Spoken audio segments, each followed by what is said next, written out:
예수 잘 믿게 되면은 표정이 바뀌어요.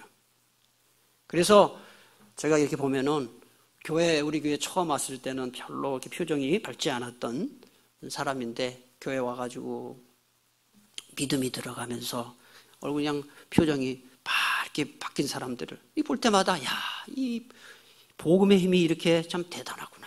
지금 이 자리에 계신 분들 중에도 처음에 왔을 땐 별로 밝지 않았는데 우리 교회 와서 아주 변화된 분들 누군지 가르쳐 드릴까요? 있어요. 계셔요. 여러분 예배 시간에도 그래. 들어올 때 하고 나갈 때도 또 달라요.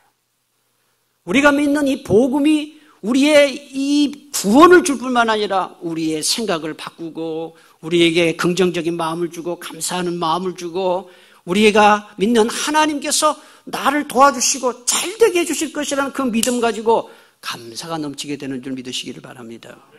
복음이 들어가면 가정이 또 화목해져요. 싸움질만 해대던 그런 가정에 복음이 들어가면요, 그 천국 가정이 되죠. 그러니까 이 복음의 힘은 대단해요. 그래서 부부가 같이 신앙생활하는 게 얼마나 큰 복인지 몰라요. 같은 교회에서 같은 목사의 설교를 들으면서 신앙생활을 하면은 아무래도 이 기준이 하나이기 때문에 싸울 일이 줄어요.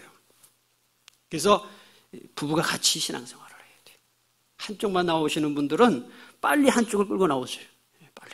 그래야 이 가정이 화목할 수 있어요. 복음이 들어가면 개인과 가정만 변화되는 것이 아니라 그 사회가 다 변화가 돼요. 여러분 우리나라에 기독교 복음이 들어오기 전에 어땠어요? 어땠습니까? 우상, 미신단지 많았잖아요. 네? 첩이 많았어요. 남자들이 첩을 많이 데리고 살았어요. 그 다음에 술에 빠져 살았어요. 노름에 빠져 살았어요. 네? 그런데 1907년 평양 대부흥운동이 일어난 이후에 삼천리 방방곡곡에 복음이 가는 곳마다 학교가 세워지고 교회가 세워지고 농촌 계몽운동이 일어났어요. 그러면서 막 미신이 사라지고 그 다음에 축첩제도가 사라지고 남녀 이 차별이 사라지고 말이죠. 여러분 우리나라가 오늘 이만큼 사는 것, 잘 사는 것, 이렇게 민주국가가 된 것, 경제 10대 대국으로 잘 살게 된 것, 이거 복음의 능력인 줄 믿으시기를 바랍니다. 복음의 능력이 여러분의 개인의 삶과 여러분 가정의 삶에 늘 풍성하게 되기를 주님의 이름으로 축복합니다. 오늘 6절과 7절을 보면 로마서의 수신자인 로마교회 교인들의 어떤 사람들인지 세 가지로 설명을 합니다. 세 가지로. 이 말씀을 통해서 6절, 7절 말씀을 통해서 복음을 받아들이면 그 복음을 받아들인 사람의 신분과 삶에 어떤 변화가 있는지를 알 수가 있어요. 자, 로마 교인들이 어떻게 변화되었는가? 첫 번째 변화가 6절에 나와요. 너희도 그들 중에서 예수 그리스도의 것으로 부르심을 받은 자녀. 여기서 너희는 로마 교회 교인들을 말하는 거예요. 예수 그리스도의 것으로 부르심을 받은 자니라 그랬어요. 자, 복음을 받아들이면 어떻게 되느냐? 예수 그리스도의 것으로 변화된다 그랬어요.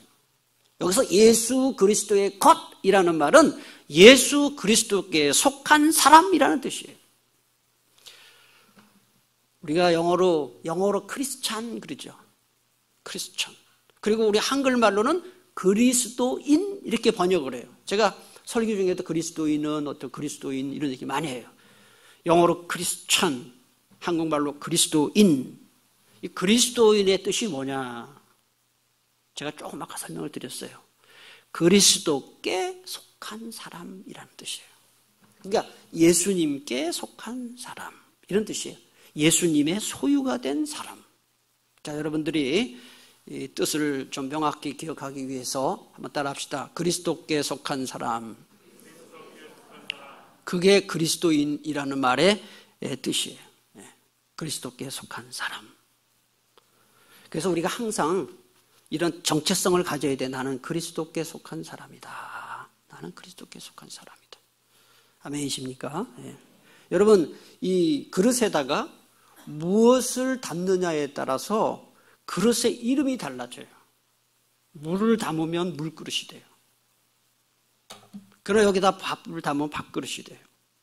기름을 담으면 기름그릇이 돼요. 그래서 그릇에 무엇을 담느냐에 따라서 그릇의 이름이 달라지는 거예요. 마찬가지로요. 우리의 영혼에, 우리의 마음에 누구를 모시고 사느냐에 따라서 우리의 신분이 달라지는데, 우리는 우리의 영혼 속에, 마음 속에 예수님을 모신 사람이 되었기 때문에 마귀의 자녀에서 하나님의 자녀로 바뀐 거예요. 아시겠어요? 여러분의 마음속에 보이지 않지만 지금 예수님이 여러분의 마음속에 거하고 계심을 믿습니까? 마귀의 자녀가 하나님의 자녀가 된 거예요. 마귀의 자녀가 하나님의 자녀로 변하면서 우리의 원죄와 자범죄에서 다 우리는 해방이 되었고, 미신, 사주팔자, 관상, 점 이거 다 해방되고, 부적, 이사 갈 때 뭐 날짜 따지고 이거 안 하잖아요. 예수 믿기 전에는 묘자리도 봐야 되고, 뭐 이사 가려면 날짜도 봐야 되고, 그래서 달력에 보면 손 있는 날이냐 없는 날이냐 별걸 다 따지잖아요. 우리 예수 믿는 사람 그런 거 없잖아요. 왜 그래요? 우리 인생의 주인이 이제는 마귀가 아니라 예수님으로 바뀌었기 때문에 그런 거예요. 그러므로 복음을 받아들이면 첫 번째 변화가 뭐냐? 예수님이, 내가 예수님께 속한 사람이 된다. 이게 보통 은혜가 아니에요. 보통 은혜가. 저는 예수 믿지 않는 사람들은 불쌍해요. 그 이사 한번 하는 것도 날짜 따지고 도무지 이해가 안 가요. 또 결혼할 때도 보면 또 뭘 봐야 돼요. 또 서로 궁합을 맞냐, 무슨 사주팔자가 맞냐. 이렇게 관광지에도 가보면은 그 사주팔자인지 관상인지 보는 텐트가 쭉 있더라고요. 근데 거기 보면 젊은 애들이 거기 가서 봐요. 이렇게. 노인들, 이제 나이 든 사람들은 이제 바나마나 끝이라서 그런지 안 봐, 별로. 근데 젊은 사람들이, 어떻게 열애하는 사람들이 그 관상 보더라고요. 이게 얼마나 어리석은 일입니까, 여러분? 네? 로마서 8장 1절은 말씀합니다. 그러므로 이제 그리스도 예수 안에 있는 자에게는 결코 정죄함이 없나니, 이는 그리스도 예수 안에 있는 생명의 성령의 법이 죄와 사망의 법에서 너를 해방했다 그랬어요. 여러분, 비행기라든지 또 자동차 연료가 있어야 움직일 수 있잖아요. 아무리 큰 비행기도, 아무리 큰 배도 연료가 없으면 고철덩어리에 불과하잖아요.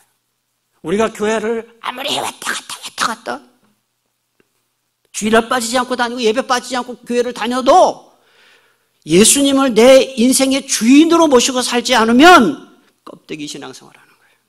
껍데기. 예수님을 구주로 믿는 것도 중요해요. 여러분, 우리는 예수님을 구주와 주님으로 믿는데, 구주가 뭡니까? 나를 구원해 주신 분이에요. 죄에서 해방시켜 준 분을 구주라 그래요. 그 다음에 주님으로 믿는다는 건 뭐예요? 내 인생의 주인으로 믿는다는 거예요. 근데 많은 그리스도인들이 구주로 믿는 건 잘해요. 나 예수님 십자가 덕분에 구원받았습니다. 죄사함 받았습니다. 이거는 잘하는데 뭘 못하느냐? 예수님을 주인으로 인정 안 해요. 내 마음대로 살아요. 결혼도 아무하고나 하고, 이사도 가고 싶으면 가고, 뭐 하고 싶으면 자기 마음대로 해요. 주님께 전혀 여쭙지 않아요. 그건 주인 아니에요. 내 마음대로 살지 말고 예수님을, 그리스도이라는 말 자체가 오늘 아까 봤습니다. 6절에 나오는 대로 예수 그리스도의 것이다. 예수님께 속한 사람이다. 이런 뜻이란 말이에요. 그러면서 매사에 예수님을 주인으로 모시고 사는 우리 모두가 될 수 있기를 축복합니다. 자, 복음을 받아들일 때 또 어떻게 변화가 되느냐. 두 번째 7절 보니까 로마에서 그 다음에 중요한 말이 나와요. 하나님의 뭘 받았다 그랬어요? 사랑. 하나님의 사랑을 받는 존재가 된다 그랬어요. 하나님의 사랑받는 존재로 바뀌어요. 복음을 받으면. 톨스토이라는 그 문학가 유명한 사람이 그런 말을 했어요. 참 멋있는 말을 했어요. 사람은 빵을 먹고 사는 것이 아니라 사랑을 먹고 산다 그랬어요. 빵을 먹고 사는 것이 아니라 사랑을 먹고 산다. 여러분, 청소년들이 왜 탈선합니까? 물론 여러 가지 이유가 있겠지만은 부모의 사랑을 제대로 못 받아서 그래요. 또는 잘못된 사랑을 받아서 그래요. 사람들이 왜 자살을 합니까? 물론 일이 안 풀려서 자살하고 시련을 당해서 자살하고 그건 그냥 겉으로 나타난 거고요. 아무리 일이 잘 안 풀려도 시련을 당해도요. 내 속상한 마음을 다 털어놓고 누군가에게 의지할 사람이 있는 사람은 절대 자살하지 않아요. 제가 정말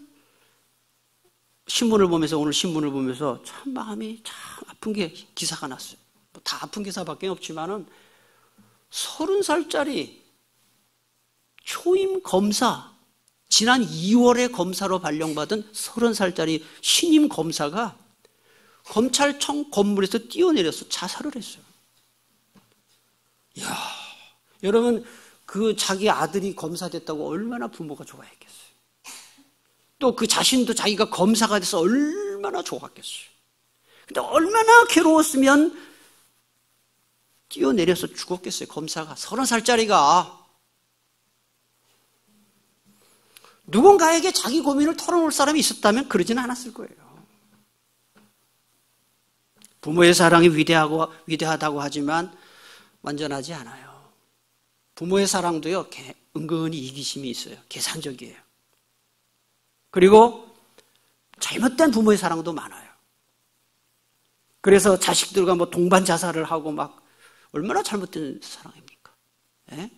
그 다음에 너무 또 자식을 과보해가지고 애들을 바보로 만드는 그런 부모도 있잖아요. 애들을 지나치게 보호를 해가지고. 전부 잘못된 사랑이에요. 불완전한 사랑이에요. 그러나 우리 하나님의 사랑은 완전한 사랑이에요. 완전한 사랑. 만약에 하나님이 컴퓨터나 어떤 스마트폰을 하나님이 그럴 일은 없지만 갖고 계신다 그러면 뭐라 그러죠? 스마트 탁 키면 거기 맨 처음에 뜨는 걸 뭐라 그래요? 예, 뭔지 다 못 알아들으면 다 거기다가 우리의 얼굴과 우리의 이름을 쫙 한 깔아놓을 것 같아요. 요한일서 4장 그게 뭐라고요? 나 잘 못 들었어요. 예? 대변? 하여튼 배경화면 이제 그걸 알아놔야 되겠어요. 네. 그러니까 하나님은 배경화면으로 제 사진을 다 올려놓고 이름 써놓고 또 여러분도 마찬가지고 요한일서 4장 8절에 보니까 하나님은 따라합시다. 하나님은 사랑이십니다. 할렐루야. 얼마나 좋은지 몰라요. 하나님이요. 하나님의 사랑을 의심하는 순간 영적 위기가 와요. 영적 위기가 어디서 오느냐? 하나님의 사랑을 의심할 때. 예를 들면 이거예요. 하나님은 내가 이렇게 기도를 오래 하는데도 안 들어주셔. 하나님 나 사랑하지 않나 봐. 그때부터 기도 안 해요. 안 하죠, 당연히. 기도 응답 없다고 생각하는데. 내가 이렇게 어려운 일을 당하는데도 하나님 뭐하고 계시나? 그런 마음이 딱 들면은 그때부터 이제 예배도 나가기 싫고 정말 하나님하고 자꾸 멀어져요. 시편에 보니까 네 부모는 너를 버릴지라도 나는 너를 끝까지 버리지 아니하겠다 그랬어요. 우리 주님의 말씀이에요. 여러분 아무리 힘들고 어려워도 우리 하나님만은 나를 끝까지 돌보고 나를 사랑하신다는 그거 꼭 기억하고 어려움을 잘 극복할 수 있기를 바랍니다. 하나님 사랑을 의심하게 만드는 것은 100% 마귀가 주는 마음이에요. 100% 마귀가 주는 마음. 우리 성령님은 우리에게 어떤 마음을 주실까요? 너 아무리 힘들어도 하나님이 너를 끝까지 사랑한다. 돌본다. 그런 마음. 이번 고난주간 우리가 다른 것보다도 우리 주님의 사랑을 한번 가슴 깊이 느끼는 그런 시간을 될 수 있기를 축복합니다. 마지막 세 번째 변화가 복음을 받아들일 때 나타나는 세 번째 변화가 7절 중간에 나와요. 거기 보면 간단하게 나와요. 성도로 부르심을 받은 모든 자에게 그랬어요. 복음을 받아들이면 어떻게 뭘로 부르시는 거라고요? 성도로 부르신다. 여러분 성도라는 말은 거룩성자 무리도자 써요. 세상과 구별된 거룩한 무리가 성도예요. 성도. 제가 여러분 오해하지 말고 하나 들으세요. 우리 교회 성도님들, 제가 이런 표현을 잘 안 쓰고 교우님들이라 그래요. 제가 언제부터 성도란 말을 함부로 안 썼어요. 왜냐하면 이렇게 보니까 별로 거룩하지가 않아요.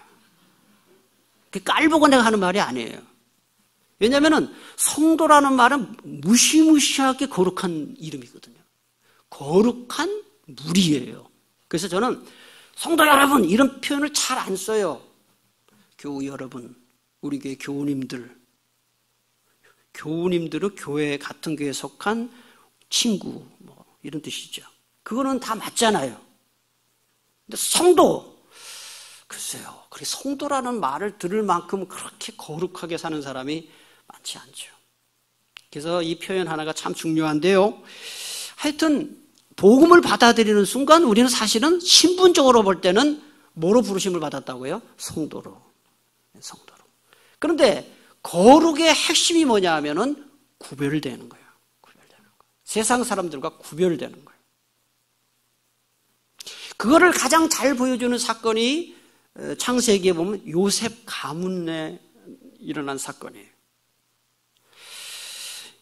야곱과 그 가족이 이집트로 이주를 하죠. 70명이 이주를 할 때 그 야곱의 아들인 요셉이 이집트에서 국무총리 노릇을 그때 9년째 하고 있었어요. 그리고 이집트 전역에 가뭄이 들은 것이 2년째이고 앞으로도 5년 앞으로도 계속 가뭄이 들 것이라는 그런 예언이 있었어요. 그러니까 요셉 말고는 그 가뭄과 기근을 해결할 수 있는 사람이 아무도 없었어요. 그러니까 이집트의 파라오가 그 요셉을 국무총리로 계속 기용할 수밖에 없었어요. 그러니까 요셉의 그때 몸값은 금값이었죠. 금값. 그러다 이제 요셉이 자기 아버지와 형제들을 다 이집트에 초청을 해가지고 그 이집트 왕에게 가서 인사를 시키는 그런 일이 있었습니다. 그때 요셉이 자기 형제들에게 신신당부를 합니다. 왕을 만날 때 꼭 이렇게 말하라고.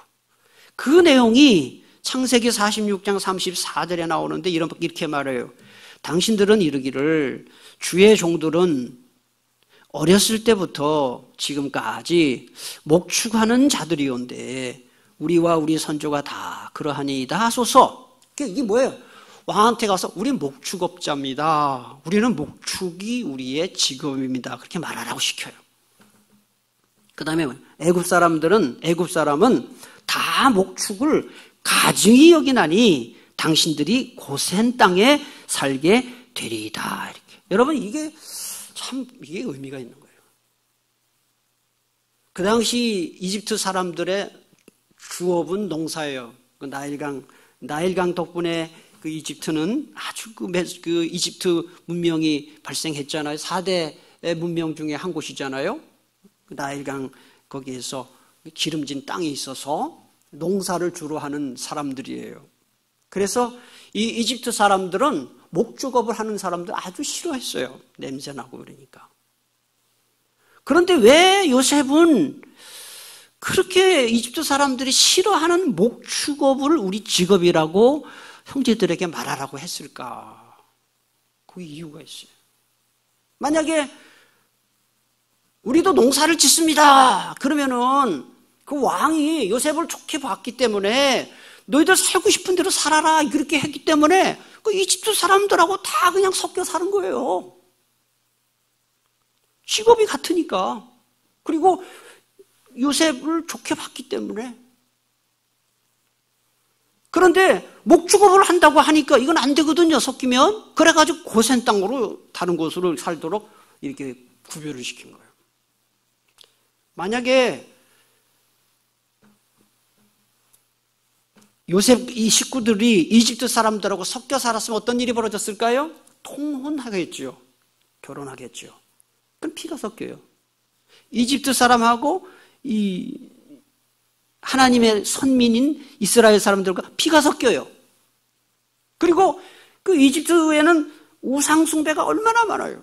가장 대표적인 우상이 무슨 우상이에요? 네? 금송아지 우상이잖아요. 그 금송아지 섬기고 그거 뭐 신이라는 게 무지 많았어요. 그러면 이스라엘 사람들도 다 우상 숭배에 찌들 거 아니겠어요? 찌들게 되겠죠. 그러니까 그걸 방지하기 위해서, 구별되기 위해서 목축업을 한다. 그래서 고센 땅에 따로 구별을 됐기 때문에 피가 섞이지 않고 그 다음에 우상 숭배에 찌들지 않도록 하나님께 배려하신 거예요. 물론 나중에 우상 숭배를 하게 되지만은 이런 의미가 있는 거예요. 그러므로 성도로 부른 사람들이, 성도로 부름받은 우리가 복음을 받은 사람으로서 가장 신경을 써야 할 게 뭐냐? 세상 사람들과 구별되는 삶을 살아야 된다는 거예요. 다르게 살아야 된다. 그래서 여러분 아무것도 아닌 것 같지만 여러분 집을 정할 때 교회하고 가까운 곳에 살아야 돼요. 그게 어느 정도로 가깝게 살아야 되냐면은 새벽기도 언제든지 나올 수 있는 거리. 기도하고 싶을 때 버스 타고 택시 타고 이런 거리 말고 언제든지 걸어서 새벽기도 할 수 있는 거리로 와야 돼요. 이 물리적인 거리는 마음의 거리와 비례해요. 자꾸 나오고 자꾸 참석해야 믿음이 자라는 거예요. 교회가 가까워야 돼요. 교회하고 멀어지면 아무래도 예배 덜 참석하게 되고 기도회도 덜 나오게 되고 그러지 않겠어요? 그건 당연하잖아요. 믿음 떨어지는 거예요. 그리고 직장을 구할 때, 직업을 구할 때, 알바 뭐 이렇게 자리를 구할 때 가장 먼저 확인할 게 수입이 얼마냐. 물론 수입도 중요하죠. 가장 먼저 따져야 할 게 주의를 지킬 수 있느냐. 주의를 지킬 수 있느냐. 그냥 수입이 많다고 해서 주의를 지키든 말든 덥석 거기 가고 그 믿음 다 떨어지는 거예요. 세상 사람들하고 다를 게 없잖아요. 네? 그래서 저는 뭐 작년 성도님들은 그러지 않지만 이 청년들 보면은 알바를 한다고 교회를 안 나와요. 알바 시간과 예배 시간이 겹친데 말도 안 되는 소리를 해요. 아니 알바 시간하고 예배 시간하고 겹치는 데를 왜 가냐고. 예? 돈도 뭐 내가 볼 때 그렇게 많이 벌지도 못하면서. 예? 그 믿음 다 떨어지는 게 다 떨어지는 거예요. 그리고 자기가 일하는 직업 또는 사업 또는 알바하는 그 일 자체가 신앙의 양심에 가책받을 만한 일을 하면 안 돼요. 뭐 그게 무슨 일인지 제가 다 얘기할 수가 없어요. 하여튼 신앙 양심에 가책받는 그런 그 직업이나 이런 거 갖지 않아요. 세상과 구별돼요. 제가 한번 얘기한 것 같은데 부목사로 있을 때 제 교구의 어떤 명색이 집사님이 여관을 모텔을 개업한다고 개업 예배 드려달라고 그래요. 그래가지고 교구 목사니까 제가 저보고 모텔 와서 개업 예배를 드려달라 그러는데 뭐라고 기도해야 됩니까? 가서 모텔을 잘 되게 해달라고 기도해야 됩니까? 그래서 원래는 그때 제가 3교구까지 있었는데 그래서 담임 목사님 찾아갔어요. 목사님, 저 도저히 이거 뭐 개업 예배 제가 인도 못 하겠습니다. 담임 목사님께서 하시는 게 뭐 내가 못 하겠다 그렇게 안 하고 그분이 목사님이 오기로 안 한다 그랬어요. 제가 부목사가 하는 것보다 담임 목사님이 오시기를 원하는 것 같던데요 그랬어요. 약간 거짓말 한 거죠. 그리고 제가 유심히 관찰했어요. 담임 목사님이 어떤 본문을 가지고 설교하나. 그래 하여튼 지금 어떤 본문인지 기억은 안 나지만 참 목사님 그때 70 다 된 분이거든요. 목회를 40년 하신 분이에요. 잘 하시더라고요. 어떻게 설교했는지 기억은 안 나는데 하여튼 분명한 거는 이 사업이 잘 되게 해달라는 기도는 한마디도 안 하더라고요. 모텔이 잘 되면 큰일 나죠.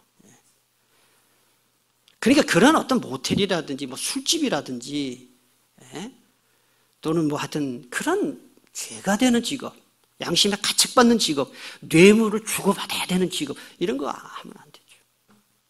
세상과 구별됨이 없잖아요. 그리고 제가 늘 말씀을 드리지만은 배우자 선택할 때 가장 먼저 봐야 할 게 신앙이에요. 신앙. 가끔 보면은 우리 부모님들이 그래요. 뭐 며느리나 사위감 이러면 다 좋은데 예수 안 믿는데, 야 이런, 아유, 다 좋은데 예수를 안 믿는데, 근데 속으로 다 나쁘다. 아니 예수 안 믿으면 다 나쁜 거지 무슨. 그 젊은 청년들도 오늘 좀 계시고 그러는데 절대로 얼굴 보면 안 돼요. 얼굴이요? 아이고, 얼굴 퍼먹고 삽니까? 다 꼴값 한다니까? 얼굴이 꼴이잖아요. 그 요새 뉴스에 보니까 뭐 이은혜인가 뭔가 그 여자애 봤죠? 와, 그 남자애 자기 남편을 막 보험 좋아하려고 죽이고 막, 야, 내가 이쁜 애 절대로 안 좋구나. 농담입니다. 우리 교회 이쁜 분 많은데. 그래서 자녀들 시집 보내고 장가 보낼 때도 가장 먼저 봐야 할 게 예수 잘 믿나? 아멘이세요? 네, 그 어릴 때부터 애들을 교육을 시켜야 돼요. 그게 바로 구별되는 삶을 사는 거예요. 말씀 맺겠습니다. 이 복음에는 생명력이 있어서요, 복음이 들어가는 곳마다 변화가 생긴다. 개인에게 복음이 들어갈 때 구원을 받는 것뿐만 아니라 정말 생각도 바뀌고 말도 바뀌고 표정도 바뀌고, 가정에 복음이 들어가면 가정이 행복해지고, 나라의 사회에 복음이 들어갈 때 그 사회가 다 발전하고 변화되는 그런 역사가 나타나는 것입니다. 오늘도 귀한 말씀을 통해서 복음을 받으면 세 가지 바뀐다 그랬어요. 예수 그리스도께 속한 사람, 네? 예수님이 내 주인이 되는 삶, 그 다음에 하나님의 사랑을 받는 존재가 된다 그랬어요. 여러분 꼭 기억하세요. 힘들고 어려울 때일수록 하나님은 우리를 더 사랑하신다는 거예요. 마지막 셋째로 성도로 부르심을 받았으니 구별된 삶을 살아야 된다는 겁니다. 오늘 말씀 붙들고 함께 기도하기 원합니다. 가정에서 예배드리는 분들도 오늘 말씀 붙들고 잠깐이라도 꼭 기도하시고, 오늘 예배에 나와서 함께 기도하시는 분들도 금방 일어나서 가지 마시고 말씀 생각하면서 기도하시기 바랍니다. 다시 한번 정리하겠습니다. 이 시간 기도를, 이런 기도를 하십시오. 고난주간을 경건하게 보냄으로써